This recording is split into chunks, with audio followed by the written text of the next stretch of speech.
Despite the snow, a brown grass was flourishing on the dockside.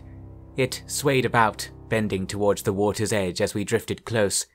The IEC harbour warehouse had its own vegetation, red and gold, leaning down over the crevasses of coats. The lights on the roof flashed an assortment of warnings to us. The captain sought me out to say that there would be no peace once we moored. I sent Syl down to the hold to choose our lucky winner. There was no hope of conducting a fair lottery, and his pick of the litter might prove an above-average crewmate. As the racket associated with this echoed along the hull, I was on the deck, trying to interpret the various waves and gestures I was getting from the warehouse roof. Ultimately, it was their action that spoke their scheme. They had a cargo crane level a ladder of sorts down onto our aft castle. It was several ladders tied together, in fact. This provided a direct route from roof to roof, and with the malignant grubs swarming below, I was willing to ignore the scrap and danger of it all. A young lad scurried from the roof to join us, delivering the regards of the colonel I had apparently been awkwardly dancing with. He apologized for the rough welcome, and invited me and Entourage to join his garrison. I happily accepted, sending the monkey lad back to inform their caterers and the like. I summoned the engineers and the ship's officers to relay this invitation. All were happy enough to accept. First, the gangplanks were extended to disembark the hands from the lower decks. This proved a difficult exercise, with the locals moshing at the threshold. Once wood hit brick, they started trying to board, halted only by gunfire. Then, while the hands filed out of my care, I was called to the ladder bridge. 2 boys were hastily affixing more ladders and wooden boards to make it marginally less dangerous. They were from the ship's crew, handy with heights and peril already. I liked to imagine I too had their dexterity, but I was in fact white-knuckled in my grip of the rope they'd strung up for me. It was perhaps 20 meters over a like-distant drop, spiced with the bobbing of the ship to ensure no confidence in one's motions could be developed. And were one to look down between the grate of iron and wood, they would be witness to the savagery our citizens had embraced. The hands were being accosted as they made landfall, screamed at and jostled, their pockets clawed and coats thrown off by the mob. Seeing this animal display, hands yet to cross were enraged, dashing too hastily into the fray to battle for their side. Noble, yet the quake of this deployment made able anchors of many winter coats. Still, the flow carried on, directed by gunshot and hoarse call. I completed my crossing, feeling suddenly fortified by the battlements and riflemen this brought into orbit. I made a happy face and beckoned the others follow. Pen and Syl crossed with sprightly skill, uncommon in those of their age. The engineers, being less athletic, made almost as much of a fuss about it as I had. On the dockside, the outflow of hands was completed. However, they seemed to have a change of heart. Amid the fighting, some took hold of the gangway and refused to let it be withdrawn. The crewmen at the doors grew tired of this quickly, simply detaching the hooks and letting the planks slip into the sea. It was hard to see my hands in the crowd anymore, with their furs and coats stripped from them. The rats had spotted us crossing overhead and shouted all manner of unrepeatable things. It sped the process along, though. I stood by the stepping-off point until Effie's hand was in mine, then waited while she did the same to each remaining engineer. The ship's crew were instructed to hold fast. I promised I would bring back ammunition for them, so there was no need to hesitate should any pests come aboard. While I fully intended to return to the ship, and indeed to Belfast, it became evident that the colonel had summoned us over with an entirely different course in mind. I met him in the dim office on the highest floor. The rest of the floor was completely empty, but for the soldiers slumped below the windows. The first thing I asked the colonel was whether we could trust them. I was afraid that in the figurative heat of the moment, they might join forces with the commoners, their old classmates and the like. The colonel gave an anemic laugh and said, with theatrical flair, that the soldiery were not the best of the masses, but the most junior of the nobility. A vile thing to say, really. And further that commoners did not resent the soldiery, given the aspirational nature of their position. Indeed, what wretch wouldn't serve the Empire for bread and a bayonet in these times? It was a worrying assessment, yet it calmed me off even direr worries. The Colonel began to recount his war stories of the recent weeks, about which I would rather not have known. I took stock of the man. He was underweight, his skin expended while his hair remained black. He wore 4 pistols on his chest, which I am told is a rugged measure for times of close combat. His battalion were only recently returned to England, I gathered from his tale, having seen action in the vibrant Central Americas. Such places must no longer exist. The climax of all this was the presentation of papers from a thick envelope. Orders prepared for our return, ones that willed us in quite the opposite direction to Belfast. The most general was a recall of the IEC staff, first to Liverpool's headquarters, which that warehouse was now considered, and then on to Manchester to join the next venture. Very proper of them to not let the trouble of the times interfere, I thought. However, Euphemia was not to attend. Instead, she had summons to the Royal Society in London, honoured for her achievements at 107 and 113. I was delighted, if only to learn that my reports had gotten all the way to London. It was a promotion, and a large one by the looks of it. It was bittersweet, I thought, that she would be stripped of her friends in this transfer, although that might be the best for her preservation. She would not end up so far from me, given my connections in the Royal Society. I considered it all most promising, most of all because I would be her companion for the journey. I was called to London also, not by institutional orders, but by a letter. The paper was familiar. It had been written at Connaught. It still held the scent of our warped and dusty drawers. So he had been at Connaught after all. Now he bid me join him in London, reserving me a place on the returning dreadnoughts. I realised that if he had been at Connaught, there was every chance he had read my incriminating letter to him. I analysed his writing for any hint of reaction. He was formal as usual. If there was to be any further play on the matter, it was going to be in person, in London, among the last souls gathered before... I could hardly believe they were really going to abandon the city. The Colonel, who had dutifully read all correspondences delivered, was itching to enact the will of the Lords. He explained the operation. On the warehouse floor was a squadron of snowcats, once bound for Greenland. Now they would at least function as quick transport out of the city to the army camp, from where safe passage to our respective destinations could be arranged with confidence. Getting there would require navigating the riotous city streets, however, a topic that brought out the Colonel's military tone.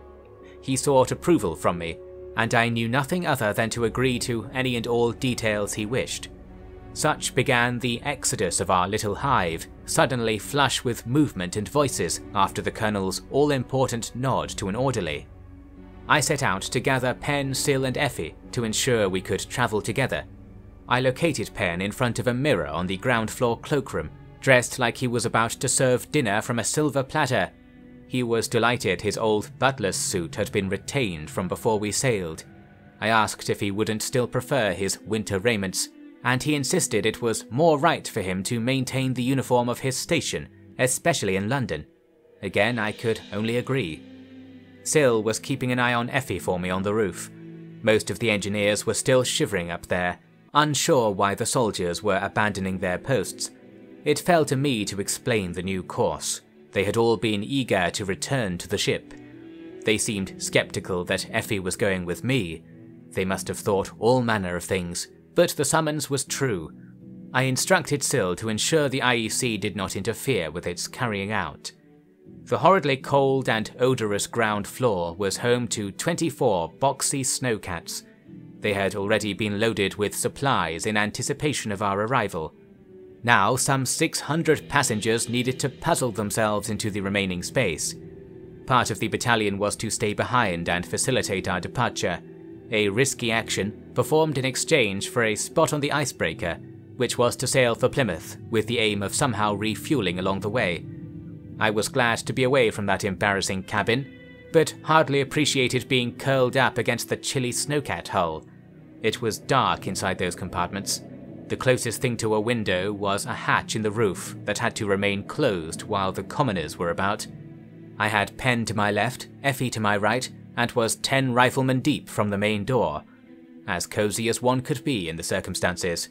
Syl was further down, drawing snickers from the soldiers regarding his paranoid pistol at the door. My orders, of course. Once the door closed, we had only a few chest lamps our engineers had donated for light. I say our reflectively, for they weren't anything to do with me anymore, save for Effie. We were headed the same way, though. Both the Manchester and London columns had to make it to the army camp in the country. This ordeal began with a smile at the roof hatch, delivered by the colonel. From the brief glance I got, I could swear he had added another pistol to his outfit. He was riding in the front with the driver, and was just checking we were all jolly well comfortable and the like. The soldiers cheerily claimed as much, and the steam engine clanked to life. I couldn't see a mote of what was actually happening, but here is what I believe took place from what I heard and what I gleaned from the surviving drivers afterwards. The wide wooden doors of the warehouse were slid to the sides by the squires in the remaining platoon, which of course permitted the torrents of tenants in the streets entry. 2 measures were attempted to dissuade them.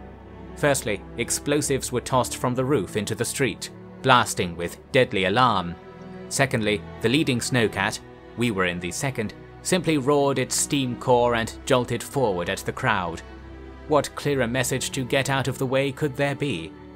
I believe they understood, and contented themselves to scream and shout at us while we passed for the time being.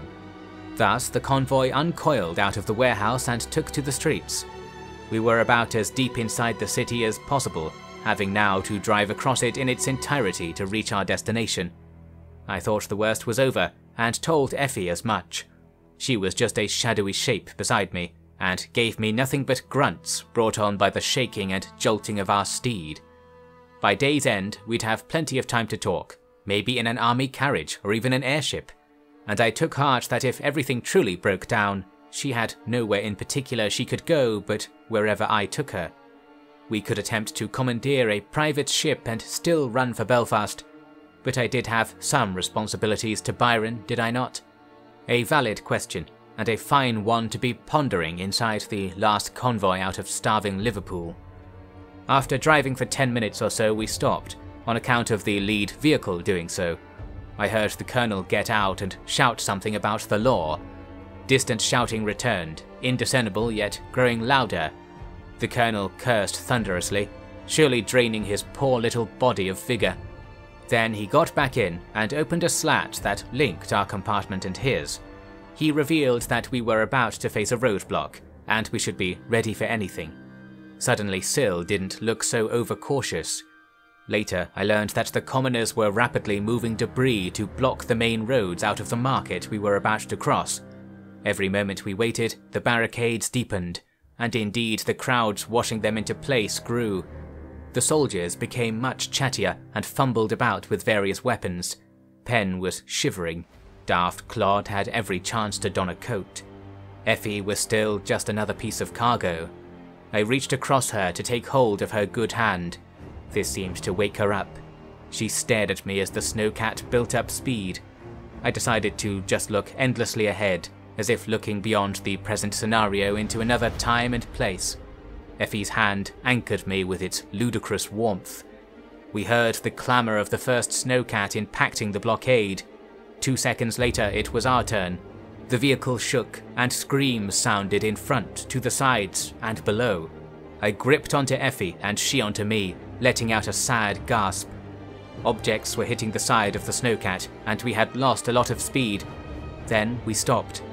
The colonel's mouth reappeared to tell the soldiers they were free to shoot. The commoners were babbling just inches behind my back through the metal. I let go of Effie for a moment so that I could pass my revolver to Penn. I thought it better he use it than me. It shook in his hands.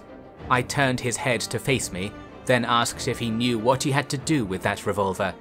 As soon as he nodded, I took Effie in both arms. I pulled her hood back and buried my nose in her hair, removing me from the world at once. She was whimpering apologies to all manner of recipients.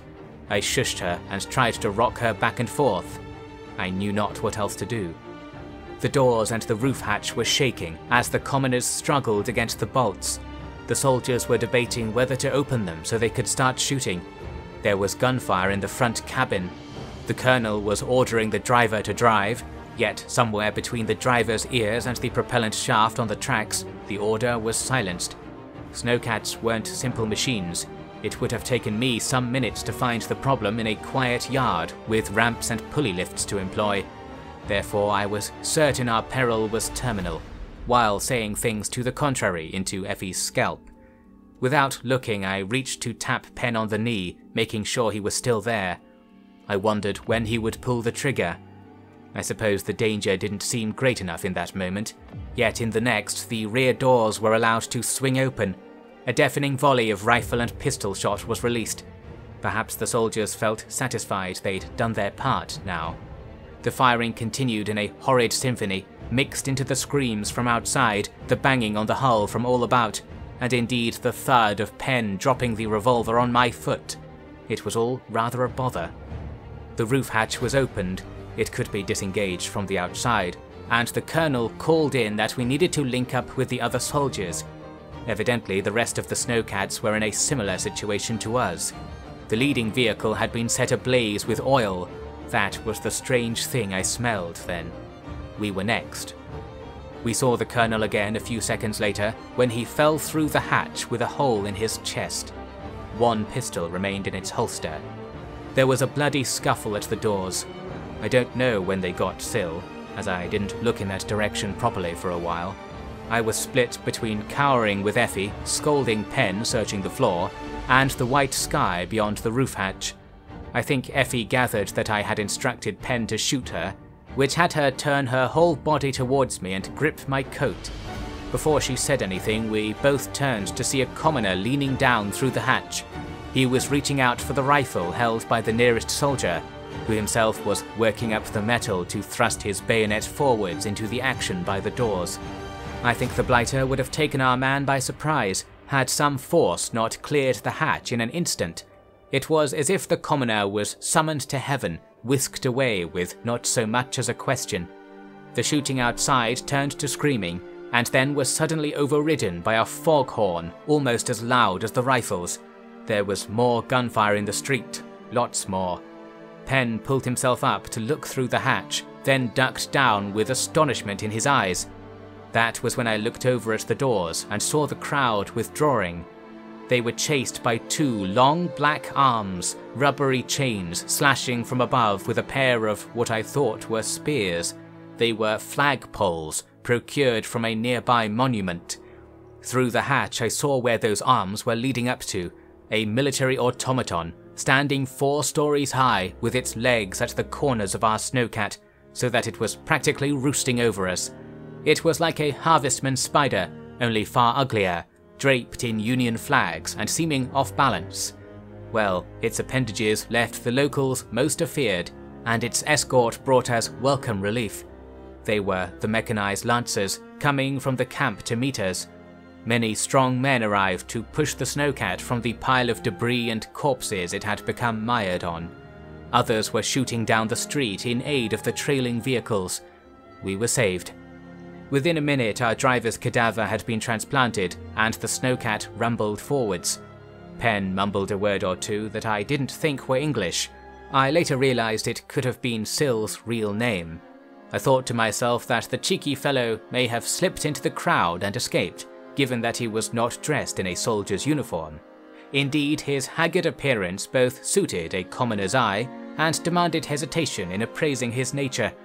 I think they might have made him their boss or something similar. The doors were closed, although the hatch was still open since no one had the energy to attend to it. I saw us drive through the legs of several more automatons. The sounds of fighting faded. I returned myself to Effie, who was hyperventilating. She had sense remaining enough to be trying not to cry. I think she didn't want to seem immature to me. She reached out with both arms to seek my hands. I took her real hand and indeed her hook for what it was worth. She eventually put it around my back. It was marginally less cold than the hull. In the moment I was quite emotional. and thought I might speak to her freely as if we weren't in respectable company. By fortune, I was too struck with the nervous after effects of the violence to say what came to mind. The soldiers and Penn were moaning about this and that. I wish they had been as struck with silence as I. We had perhaps a half-hour more in the compartment before we halted, this time behind a guarded perimeter with sympathetic faces at the door. Effie had calmed down a measure, soon up and about trying to be helpful. The soldiers at the camp couldn't wait to hear about our tribulations, primarily for the purpose of stoking their own fires against the masses. I left such things to those of like rank, and myself sought out some braid. I could see they had an airship moored on a hillside. I hoped my family name would cover price of passage. I asked Penn to keep an eye on Effie, although he was despondent and hardly listening. I met several officers who all made the same jokes about it being cold. There was little else to say. My inquiries were successful. There was enthusiasm for a trip to London. Where else should the airship go after all? Now that I had appeared to add my weight to demands, departure was arranged.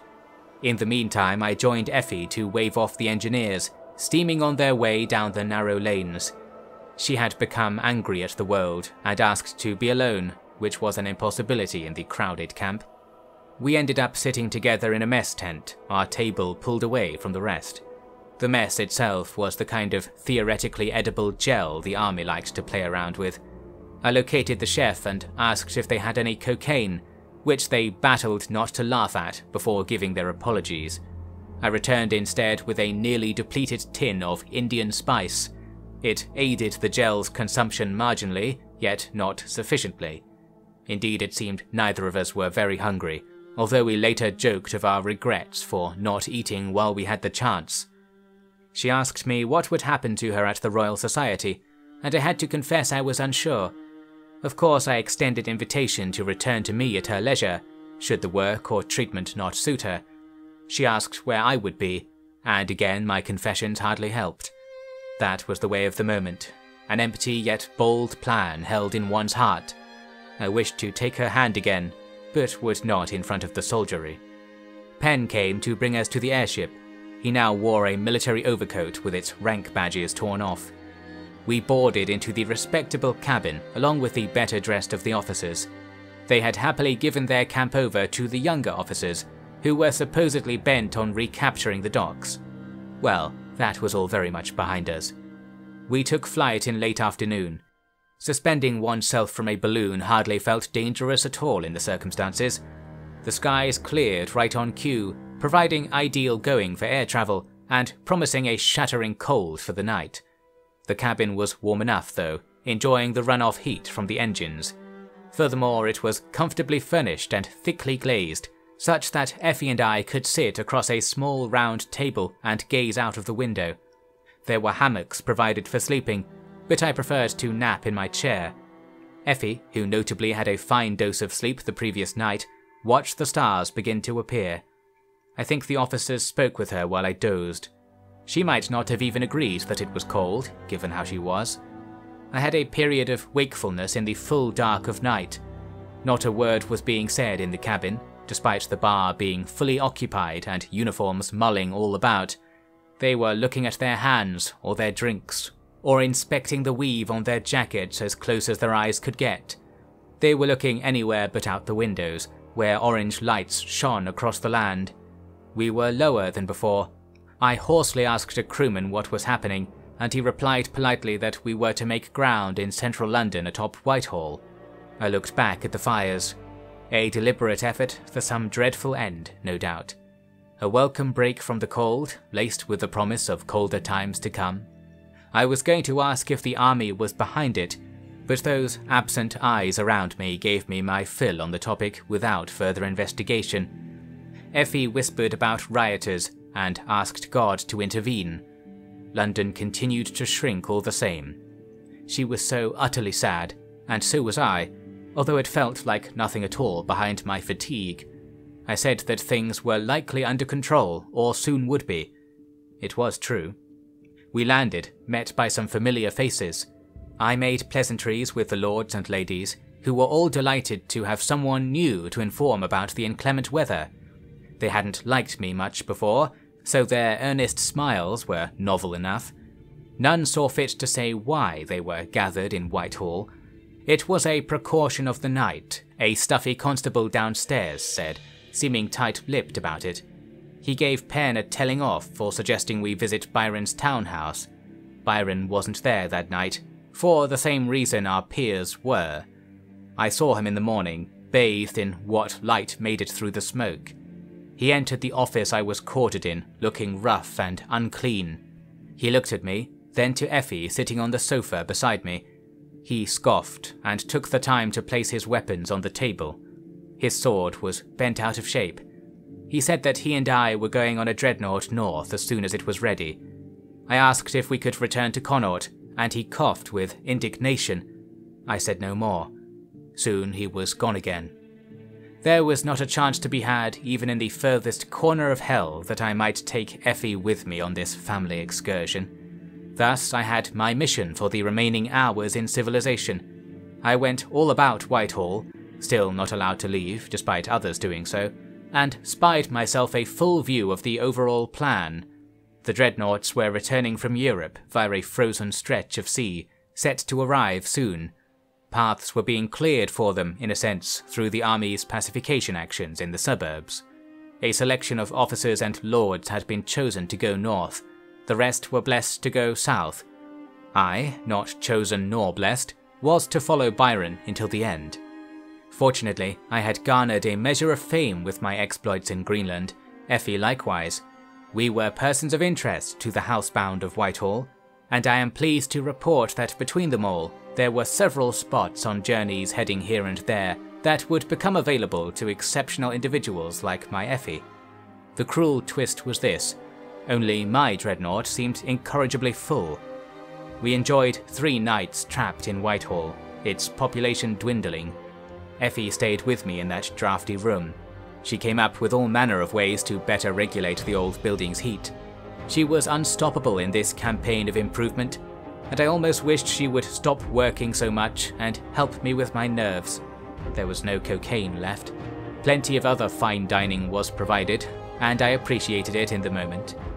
It's been a calm and civil time, with no major incidents within arm's reach. That is the sum of it, then. I send you off without me here, as I fear the time of peace we've enjoyed is over. Byron will come after dinner and give us our instructions. My bag is packed, mostly with hand-me-downs and lost items from the other rooms. A silly bit of luggage. Penn is still with me, so I needn't carry it. I don't imagine you'll be following in my footsteps after hearing all of this. This is a memoir of regret. By placing the final drop of ink here, I hope to demark the end of the half Lady Connaught and the beginning of a true story of humanity, in which illness of the mind bears no power. I shall have my last goodbye with Euphemia, to whom I recommend you should provide any and all employment and charity you have should you encounter her, and then I shall be blown away into the snow, not to be mentioned in syndications, magazines, curses, or prayers. The relief of life in God's hands, by God's ways, and to have drained the old truth of myself into these pages. It is hard to describe, and my time ends. Let's see this all through. If such a thing as love remains, may we all find it before the end. God save the king, etc., wherever he went. And wrap up warm. I heard it's going to be a spot cold outside.